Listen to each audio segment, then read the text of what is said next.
On pense souvent que la résistance à l'insuline, c'est une histoire de malbouffe, de grignotage ou de flemme. Mais je vais te dire un truc important.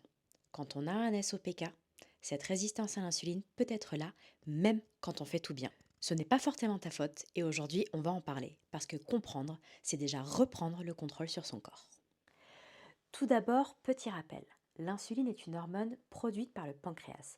Elle permet à ton corps d'utiliser le sucre présent dans ton sang pour produire de l'énergie. En gros, elle joue le rôle d'une clé qui va ouvrir les cellules afin d'y faire rentrer le sucre. Quand tout fonctionne bien, le corps produit exactement le volume d'insuline dont tu as besoin pour transporter tout le sucre présent dans ton corps. Parfois, ça dérape. Parfois, ton corps n'est pas capable de produire le bon volume d'insuline. Parfois, il n'est pas capable d'en produire suffisamment et on va développer une maladie qu'on appelle le diabète de type 1. Parfois, il va en produire trop et là, on va pencher du côté du diabète de type 2 ou de la résistance à l'insuline, qui n'est pas un diabète de type 2, mais qui peut le devenir si tu ne traites pas ta résistance à l'insuline. Parce que oui, la bonne nouvelle, c'est que la résistance à l'insuline est réversible. Dans le cas de la résistance à l'insuline, en fait, les cellules sont sourdes à l'insuline et le corps est obligé d'en produire plus de façon à forcer le passage pour que tout le sucre présent dans le corps puisse être distribué aux cellules et transformé en énergie. Problème, on se retrouve avec un surplus d'insuline dans l'organisme. Et là, ça peut entraîner un paquet d'effets secondaires pas forcément sympathiques, une prise de poids, une difficulté à perdre le poids qui a été pris, de grosses fringales, des envies sucrées, des gros coups de fatigue après un repas et des troubles hormonaux.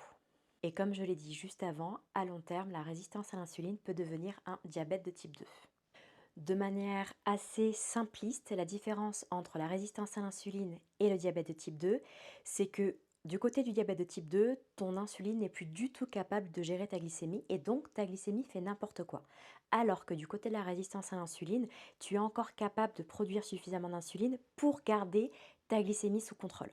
C'est pour ça que l'on n'arrive pas à déterminer une résistance à l'insuline avec une simple glycémie à jeun. Il te faudra faire un test OMA qui teste spécifiquement ton insuline. Parce que oui, l'insuline et la glycémie sont corrélées, mais ça reste quand même deux choses différentes.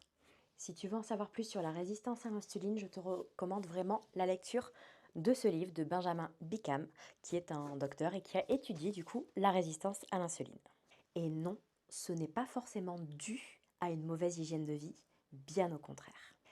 Maintenant, parlons SOPK. Le syndrome des ovaires polykystiques est un trouble hormonal qui touche 13 à 15% des femmes. Il s'exprime au travers de symptômes assez variés, allant de cycles irréguliers, d'absence d'ovulation, de difficultés à concevoir un enfant, d'une pilosité excessive, de grande fatigue, de règles très douloureuses, de prise de poids et bien souvent de résistance à l'insuline. 70% des femmes atteintes d'un SOPK développent une résistance à l'insuline. Dans beaucoup de cas, la résistance à l'insuline est liée à un déséquilibre hormonal ou un terrain génétique. Dans mon cas, c'est les deux. J'ai un SOPK, ma mère a fait du diabète gestationnel pour moi, continue à faire de l'hyperinsulinisme. J'avais le terrain pour développer une résistance à l'insuline. Dire à une femme qui a un SOPK que sa résistance à l'insuline vient d'une mauvaise alimentation ou de son manque d'implication du côté sportif, c'est faux et c'est ultra culpabilisant. En 2025, il est impératif que l'on arrête de croire que tout est dû à un manque de volonté ou une mauvaise hygiène de vie. Tu peux avoir une alimentation équilibrée, une pratique de sport régulière, prendre soin de toi et malgré tout développer une résistance à l'insuline. Et à l'inverse, des personnes peuvent manger très gras, très sucré, ne pas faire attention du tout à leur assiette, au contenu de leur assiette et ne jamais développer de résistance à l'insuline. Parce que ce n'est pas une question de sucre ou de poids, mais une question d'hormones, de sommeil, de génétique, d'inflammation chronique et j'en passe. Le problème, c'est que beaucoup trop de personnes réduisent le corps à une simple calculette calorique. Tu manges plus que tu ne dépenses de calories, tu vas grossir. Tu manges moins et tu bouges plus, tu vas maigrir. Alors que c'est faux, c'est beaucoup plus complexe que ça. L'équation est incomplète. Et cette croyance pousse les femmes à culpabiliser, à se remettre en question et surtout les pousse droit dans les bras des TCA. parce qu'on va avoir honte, on va penser que c'est de notre faute si on n'est pas capable de gérer notre poids, on va culpabiliser à mort, on va chercher à mettre en place des solutions extrêmes, on va se restreindre beaucoup trop, flinguer des organismes avec des déficits caloriques beaucoup trop importants pour zéro résultat. Alors que ce qu'il faut, ce n'est pas un déficit calorique créé au hasard, mais un véritable accompagnement médical et surtout une approche empathique et bienveillante. Si tu te reconnais dans ce que je viens de décrire, voici quelques pistes pour toi. L'idéal, c'est d'avoir un accompagnement médical adapté. Une endocrinologue, une gynéco, formée à la pathologie du SOPK, idem, une diététicienne formée à la pathologie, des gens qui sont prêts déjà à te prescrire un test OMA pour tester ton insuline. Si personne ne veut te le prescrire, tu peux quand même aller faire le test OMA en te rendant directement au laboratoire, ce sera juste pas remboursé, il me semble c'est 15-20 euros. Côté hygiène de vie, ce qui va t'aider, ce n'est absolument pas la restriction, bien au contraire. Ce qui va t'aider vraiment, c'est de viser une alimentation anti-inflammatoire, équilibrée, avec un indice glycémie bas à modéré, donc en faisant attention à la qualité de tes glucides et surtout au timing de leur prise, de leur consommation, et à ne jamais les consommer seuls. Voilà, si tu as l'habitude de manger des fruits, mange-les avec une poignée d'amandes par exemple. Ne mange pas ton fruit tout seul. Les bonnes graisses et les protéines seront également tes meilleurs amis. Fais attention vraiment à bien atteindre ton quota de protéines pour pouvoir construire du muscle. L'objectif d'un SOPK, c'est d'arriver à augmenter ton métabolisme de base en créant de la masse musculaire. Voilà, c'est ce qui va à terme te permettre d'augmenter ton métabolisme de base, comme je viens juste de le dire en début de phrase, mais surtout de créer le déficit calorique, voilà, en augmentant tes dépenses mais pas en réduisant tes apports. Bien entendu, le sport va également être ton meilleur ami en complément de l'alimentation. Donc fais un sport qui te plaît. Voilà, il y a beaucoup de recommandations disant il vaut mieux marcher, il ne faut pas faire un sport qui stresse trop et compagnie. On a un stade où on a un SOPK, on a une résistance à l'insuline, on a déjà une charge mentale énorme.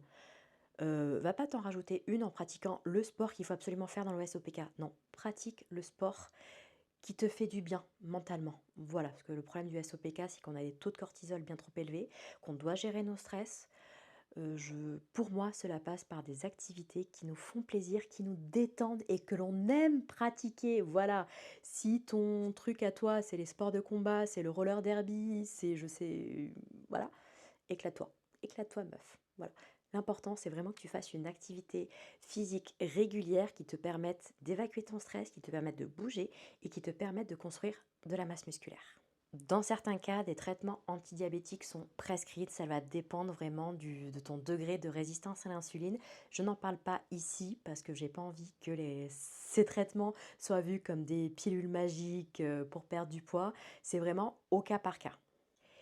Ce qu'il est important que tu comprennes, c'est que chaque SOPK est différent, chaque corps, chaque femme ayant un SOPK est différente et qu'il n'y a pas une solution miracle, mais plutôt un vivier de solutions et il est important de les tester, d'ajuster et en fait c'est vraiment une méthode empirique pour être capable de trouver le bon dosage entre l'alimentation, le sport, les compléments, ce genre de choses pour trouver ce qui va fonctionner pour ton équilibre hormonal. Donc s'il te plaît, ne t'affame pas. Ne réduis pas drastiquement la taille de tes assiettes. C'est le pire que tu puisses te faire. La résistance à l'insuline, quand on a un SOPK, ce n'est pas une question de faute ou de responsabilité. C'est une question d'hormones, de santé et d'accompagnement. Alors, si tu es concerné, ne laisse personne te faire croire que c'est de ta faute. Non, je le répète, ce n'est pas de ta faute. Tu n'as pas à avoir honte des difficultés que tu traverses aujourd'hui.